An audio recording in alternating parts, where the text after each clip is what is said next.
የወርቅ ገበያ ትንተናና ንጽጽራችንን ይዘን መጥተናል።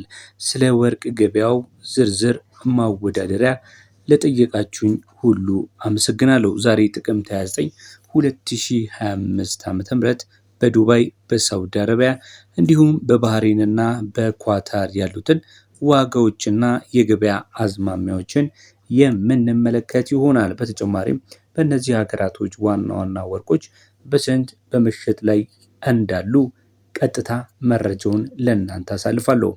ሰላም ሰላም ቤተሰቦቻችን፣ ለዚህ ዩቲዩብ ቻናል ሁልጊዜ እንደምላችሁ አዲስ ከሆናችሁ ሰብስክራይብ በማድረግ ቤተሰብ እንድትሆኑ እጠይቃለሁ። ቀጥታ ወደ ንጽጽሮቹ ነው የምንሄደው።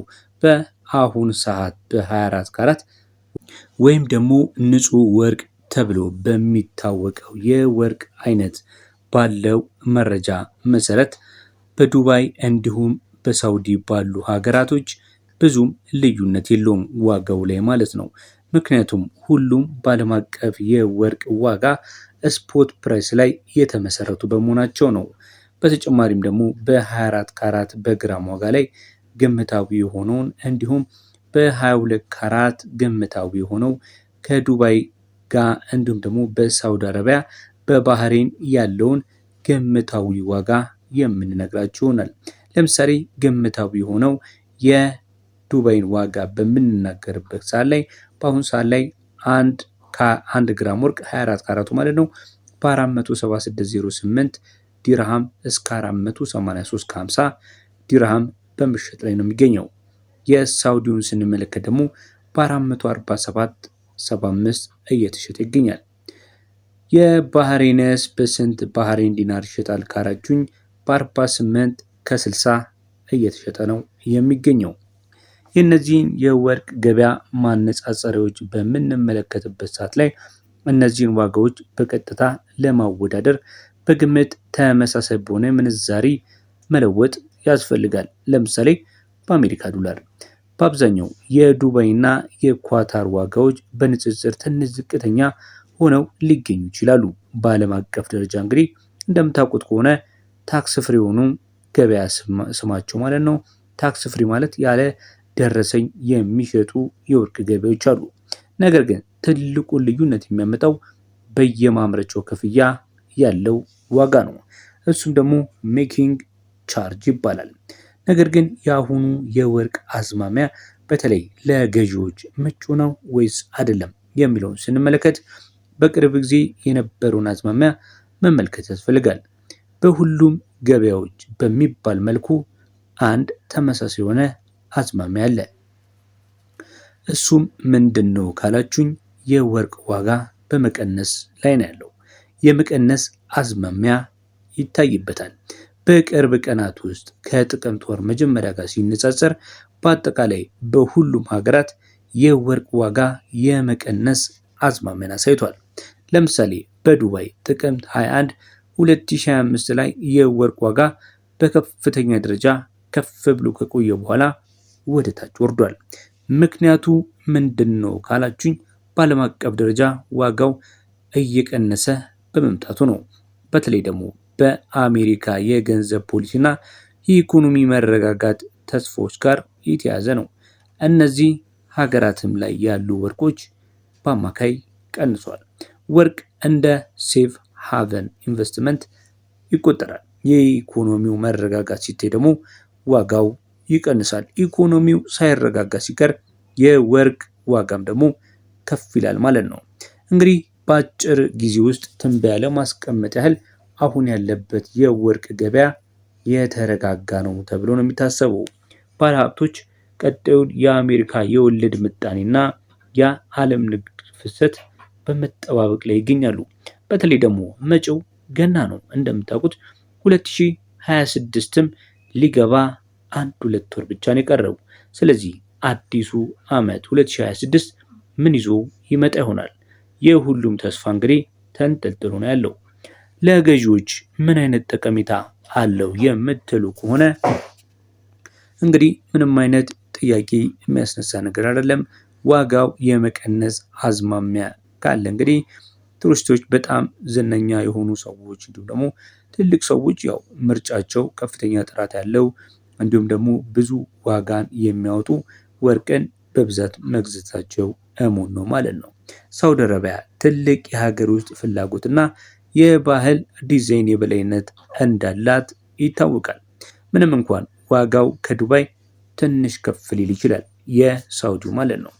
ያ ደግሞ በአካባቢው ባለው ግብር እንዲሁም ደግሞ የተለያዩ ክፍያዎች ምክንያት ነው እና ለሀገር ውስጥ ሸማቾች በተለይ ተመራጭ ነው። ሌላው ደግሞ የባህሬንን ስንመለከት እንዲሁ በባህሬንም ባህላዊ የገበያ ማዕከል አሉ። ከዱባይ ጋር ተመሳሳይ የሆነ ነፃ የሆነ የግብር ጥቅሞች አሉት ማለት ነው። ከሳውዲ ለሚያልፉ ነጋዴዎች እንዲሁ ቱሪስቶች አማራጭ ገበያ ነው የባህሬኑ ማለት ነው። ኳታርን ስንመለከት እንዲሁ የኳታርም ዋጋ ተመጣጣኝ የሆነ ዋጋ ነው። በቅርብ ጊዜ እንዲሁም በዓለም አቀፍ ደረጃ ተወዳጅነትን እየጨመረ መጥቷል። የኳታሩ የወርቅ ገበያ ማለት ነው። በዓለም አቀፍና በአካባቢ በተለይ ደግሞ በአረብ ሀገራት ያሉ ዘይቤዎች መካከል ሚዛናዊ የሆነ ምርጫ አለ ማለት ይቻላል። በአሁኑ ወቅት የወርቅ ዋጋ ሁሉም የተጠቀሱ ገበያዎች የመቀነስ አዝማሚያ ላይ በመሆናቸው እንግዲህ ለገዢዎች ምንም ጥያቄ የለውም መልካም ጊዜ ነው። የዋጋ ልዩነቱ የሚመጣው በዋናነት በምንድን ነው ካላችሁኝ፣ በእነዚህ ሀገራት የመጀመሪያው በግብርና ተጨማሪ ክፍያዎች ነው። ዱባይና ባህሬን በንጽጽር ከሌሎች ሀገራት ዝቅተኛ ሊሆኑ ይችላሉ። ሌላው የማምረቻ ክፍያን ስንመለከት ወይም ደግሞ ሜኪንግ ቻርጅ፣ ይህ ዋጋ በከተማውና በጌጣጌጥ ቤቱ ላይ ይወሰናል። በዱባይ ገበያ በጣም ከፍተኛ ተወዳዳሪነት ስላለ የመቀነስ እድሉ ሰፊ ነው። እንግዲህ ይህንን አዝማሚያና ትንታኔ በመጠቀም ወርቅን ለመግዛት ያሰባችሁ ወይም ደግሞ ለመሸጥ ያሰባችሁ መጀመሪያ ስላላችሁበት ከተማ የወርቅ መረጃን ወይም ደግሞ አዝማሚያን ማወቅ ያስፈልጋል። ለዚህም ደግሞ የ24 ካራት እና የ22 ካራትን በእነዚህ ሀገራቶች ምን ይመስላል የሚለውን ልንገራችሁ። ለምሳሌ በዱባይ የዛሬ የ24 ካራት 1 ግራም ወርቅ በግምት ከ476.08 እስከ 483.50 ነው በምሽት የሚገኘው። በመቀጠል 22 ካራቱን ስንመለከት ደግሞ በዲርሃም ከ436.99 እስከ 447.75 እየተሸጠ ነው የሚገኘው። የ21 ካራቱ ደግሞ ከ417.45 በዲርሃም 429.25 በካራት 1 ግራም 21 ካራት ወርቅ በምሽት ላይ ይገኛል።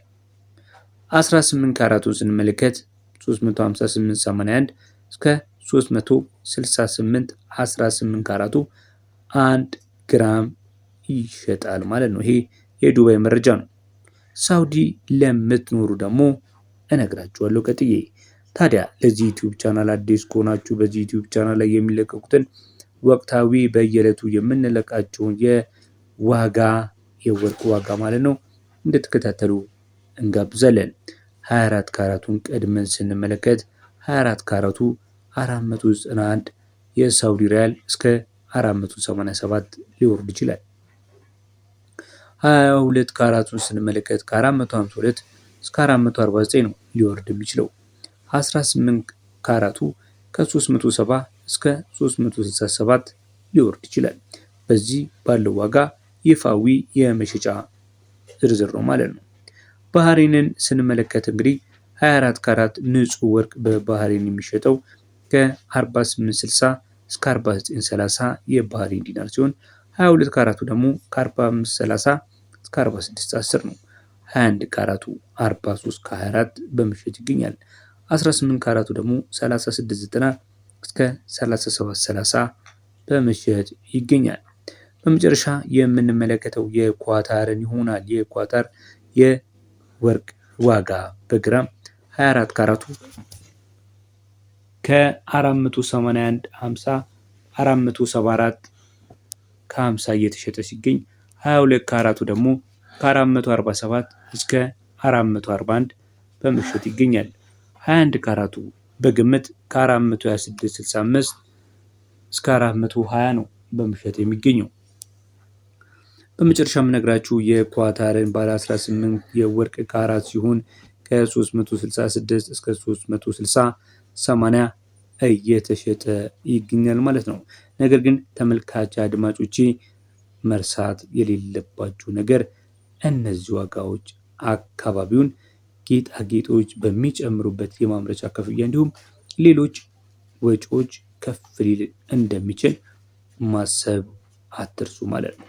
ሌሎችንም የምትፈልጉት ሀገራት የወርቅ መረጃ የተለያዩ የሀገራትን የወርቅ መረጃ ከፈልጋችሁ አስተያየት ጻፉልኝ። የእነሱንም በስንት እየሸጡ እንደሚገኙ በሁሉም ካራት ማለት ነው የምነግራችሁ ይሆናል። ዛሬ በናሽናል ባንክ ኦፍ ኢትዮጵያ የወጣውን የወርቅ ገበያን ያላያችሁም እንዲሁ በቻናሉ ላይ የተለቀቀ ቪዲዮ አለ። እሱን በመመልከት መረጃ እንዲኖራችሁ እየጋበዝኩኝ ሰብስክራይብ ለምታደርጉ፣ ሼር ለምታደርጉ እንዲሁ ሀሳብ አስተያየታችሁን ለምጽፉልን እጅግ በጣም እናመሰግናለን።